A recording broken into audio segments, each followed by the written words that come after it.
Most Indian goods entering the U.S. market will now attract a 50% duty, with a few exceptions.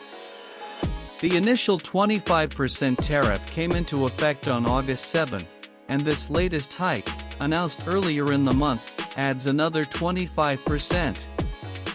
The United States' 50% tariff on Indian goods came into effect at 12:01 a.m. Eastern Daylight Time, 9:31 a.m. IST today, following the addition of a second 25% duty to the earlier hike imposed this month.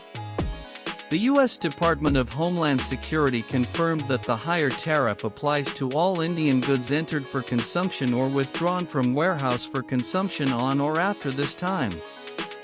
This move marks the culmination of President Donald Trump's tariff strategy aimed at nations maintaining economic ties with Russia, with India singled out for its purchase of Russian crude oil and military equipment.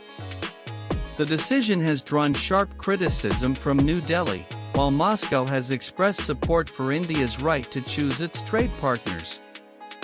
With this increase, most Indian goods entering the U.S. market will now face a 50% duty, barring some exceptions. The first 25% tariff was implemented on August 7, followed by this latest hike announced earlier this month.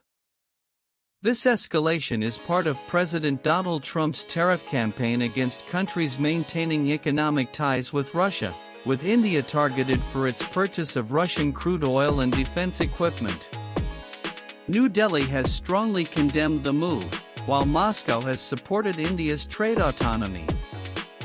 With this step, most Indian goods entering the U.S. market now face a 50% duty, with some exceptions.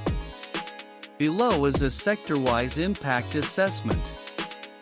Textiles and apparel. The U.S. is India's largest textile buyer, with exports exceeding $10.8 billion annually. The sector now faces effective duties of nearly 64%, severely hurting hubs like Tirupur in Tamil Nadu, which employs over 600,000 workers. Gems and jewelry exports worth $9.94 billion to the U.S. will now attract 52.1% duties. Surat, which processes 80% of India's diamonds, is already reporting order cancellations and job losses. Shrimp and seafood. India exports around $2.4 billion in shrimp to the U.S., which accounts for half of its seafood trade. With duties now at 60%, Indian suppliers risk losing ground to Ecuador, whose shrimp face only 15% tariffs.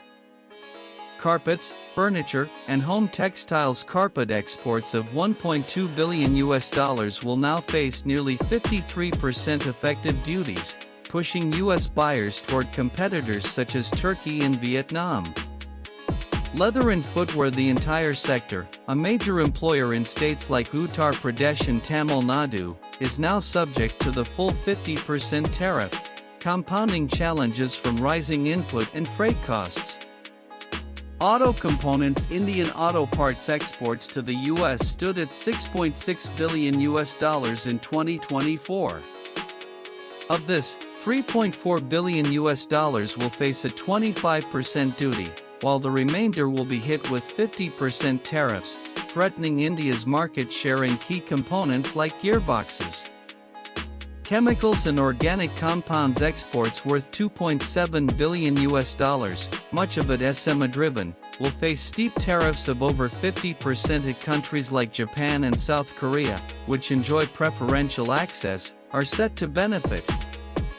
Agricultural and processed foods. Basmati rice, tea, spices, and other agri-food products worth $6 billion will now face 50% duties, opening opportunities for rivals like Pakistan and Thailand.